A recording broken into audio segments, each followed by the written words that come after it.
I'm a player who's put over 10,000 hours into Grand Theft Auto Online. I've completed the Criminal Mastermind Challenge on every single account, including my latest Broke to Billions on PS5.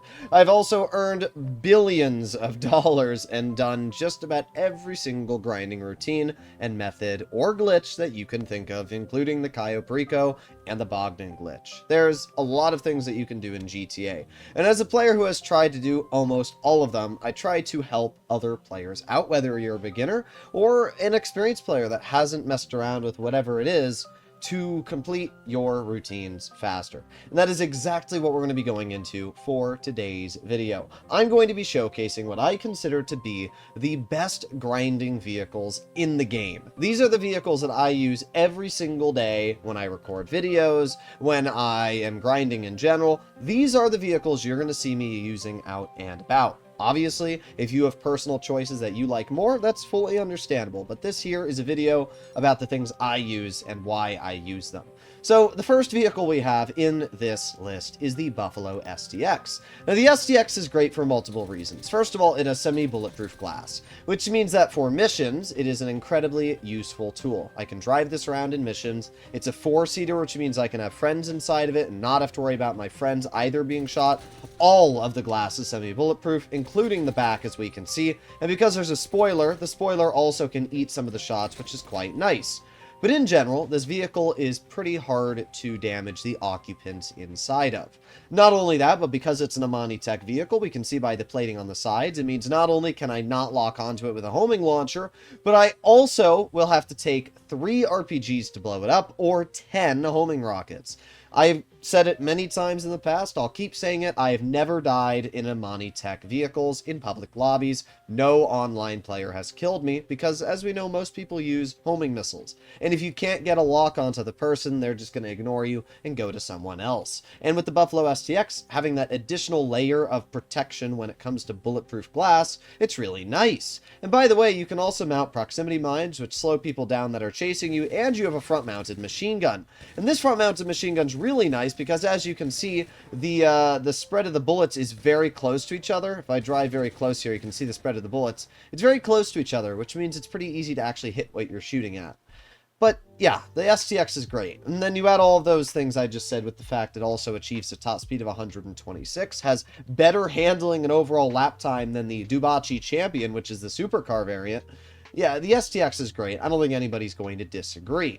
Then we arrive to the newest addition to my list, this being the DH7 Iron Mule. Just yesterday when I was live streaming, I used the Iron Mule for 2 different sail missions.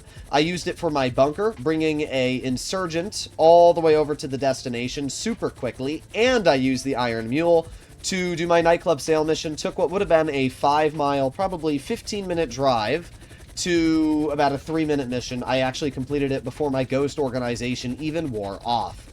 I saw a lot of cynical people when the Iron Mule was added saying, oh, you'll never be able to use it for sail missions in a public lobby. Well, yesterday I had a pretty easy time, and you can see why. It takes this Rhino tank and flings it around like it's a toy. But not only that, you have flares, which means if anybody actually tries to go out of their way to blow you up, they're going to have to not only get through your flares, but also the fact that this thing can survive upwards of 6 homing missiles. So it's quite durable, it is fast, way faster than an Oppressor Mark II in a straight line, and when you pair all of that with the flares and the durability, it's going to be pretty dang hard to take the person out flying it. And by the way, once again, it has semi-bulletproof glass, as we can see here. It's going to take around 20 rounds to cut through each of these separate glass panels, which is pretty dang nice. So yes, I think the Iron Mule is an absolutely amazing purchase, especially when you realize it's really not that expensive. If we go over to Warstock Cash and Carry, we can see the Iron Mule is only 1.7 million, which is a steal for the capabilities it has.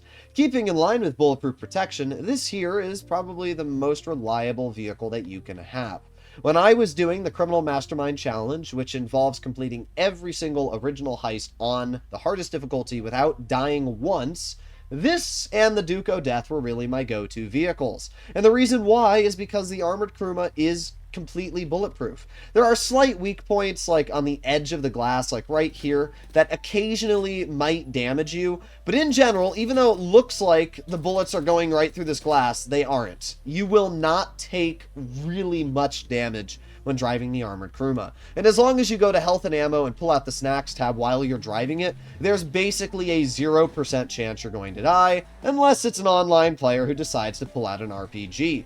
But if you're using this vehicle for missions, which is really the only situation you should be using the armored Kuruma for, you're never going to have to worry. It is simply the easiest vehicle to complete missions in. It is absolutely insane. It is one of my favorite cars in the game because of that, and I absolutely love the armored Kuruma. So yes, this is a vehicle you should always want to get your hands on. Not only that, but it's fairly inexpensive, only at $525,000 as long as you have the trade price, which is super easy to get as well. So yes, the armored Kuruma, it is a fan favorite. Anybody watching today's video that's been playing the game knows why the armored Kuruma is so good. And if you're a new player, basically it's just a bulletproof car. So if you're struggling with missions, you're constantly dying, get the armored Kuruma. It'll make life a lot easier.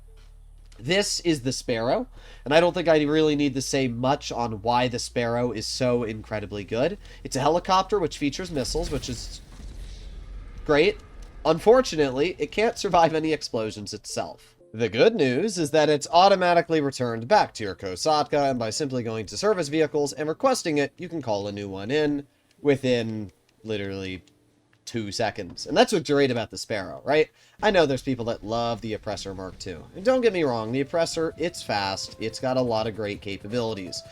But at the end of the day, the Sparrow still has some big advantages over the Oppressor. First of all, unlimited homing missiles. I think the Oppressor holds like 20.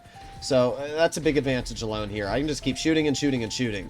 It has flares, and unlike the Oppressor, these flares, you can just spam. Every 5 seconds you can shoot these flares out.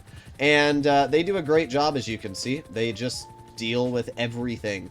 So you have the missiles, you have the flares. Not only that, but this flies faster than the Oppressor at around 170 miles per hour versus 130.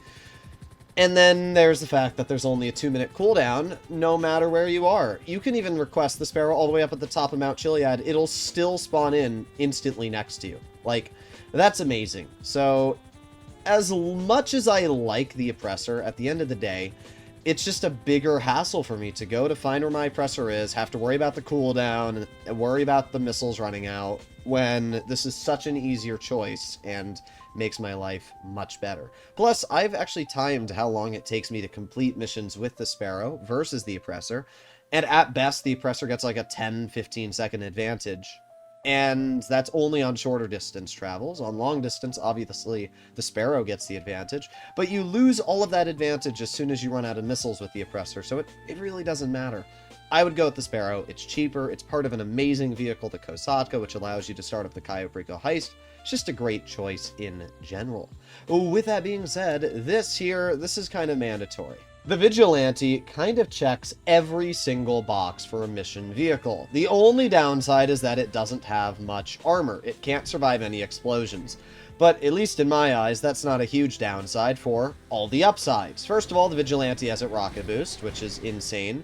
And not only does it have a rocket boost, but this thing's heavy. Like, you will easily push vehicles out of your way. Look at this. Like, it's not even a worry. Vehicles will be pushed out of your way. I've said this in the past, but it's very annoying when you're up against NPCs and they try to drive into you, and then they blast you in the face with an SMG. With the Vigilante, that's never a problem, because you are just heavy enough to push them out of your way. And then you have the biggest advantage, which is the fact this vehicle has homing missiles. Let's be honest, there's not a single other vehicle in the game that you can use in missions that features homing missiles. Yes, the weaponized Tampa has missiles. They are not homing lock-on. That is a huge advantage for the Vigilante, like absolutely massive. And because of that, it makes life just so easy. I can name numerous missions and heists where I use the Vigilante and the homing missiles. I use it when I'm doing the Cluck and Bell farm raid. I use it when I'm doing the Dr. Dre VIP contract. I use it for the Mackenzie Field hangar. I use it for just about everything you can think of, which is just so nice. Like, it's so good. And even if you're in a public lobby, it's not like the Vigilante's bad. It's still a great vehicle for completing public free roam missions. It's still quick. It still has homing missiles. Even if you're up against another player, those homing missiles will still come in handy if you need them. So sure, it can't survive any explosions, which is a downside. I'm not going to sit here and say that it isn't. Like, that there is a problem. But it's not a problem if you're in missions, and it's why I think the Vigilante is so darn good. And then to finish off today's video, we have the Terrorbyte. The Terrorbyte is simply the best grinding vehicle in the game, and it's because of the fact, well, not only can it survive an insane amount of explosions, it can survive around 40 homing missiles. Not only is it quite heavy, which means you can easily push vehicles out of your way, like this one, but also it features the ability to resupply any business from inside the vehicle. It also features the ability to spawn your Oppressor Mark II, not eating into the cooldown, and resupply all of your Mark II weaponry. We can see my Oppressor Mark II right there, so I can immediately use it whenever I want. I can also purchase any rounds for my explosive sniper or my shotgun, and most importantly of them all, I can access the Master Control Terminal, which Rockstar added in the second to last DLC, which brought the Garment Factory. That means I can go over to my bunker and I can do a quick resupply. There you go. Purchase supplies for 75,000. I can go over to my nightclub, and if the popularity's not high enough, I'll go to Resident DJ and I'll book this DJ, and then I'll book that DJ, and then I'll book this DJ, and now my popularity will go up by 40%, as we can see. I can access air freight. I can access special cargo, vehicle cargo, and then I can immediately hop onto my Oppressor Mark II and go to wherever I need to within the blink of an eye. And that is why the Terrorbyte is amazing. I do think the Oppressor is great as well, and I think the Oppressor is an honorable mention because of the Terrorbyte. But yeah, the Terrorbyte is simply a grinder's dream. If you are a money grinder, you need to get your hands on a Terrorbyte due to the capabilities it has, the functionality, the ability to restock your businesses. It's an amazing purchase. And the best part about it is that you can request your Terrorbyte wherever you are. So let's say I'm over here near Sandy Shores and my Terrorbyte's all the way in Paleto Bay. I just press request Terrorbyte and it will move my Terrorbyte from where it was over here to the nearest location I'm at. So I can literally just get to my Terrorbyte in like 5 seconds as well, which is so nice. And I can fly my Oppressor right into the back, have all the missiles restocked, and yeah, I mean, that's all I really need to say, right? So at the end of the day, I do love the Terrorbyte. I think it is just amazing. And these are my picks for the best money grinding vehicles in the game. Obviously, you can let me know if you agree or disagree, but hopefully you enjoyed today's video, and I'll see you all in the next one. Bye-bye.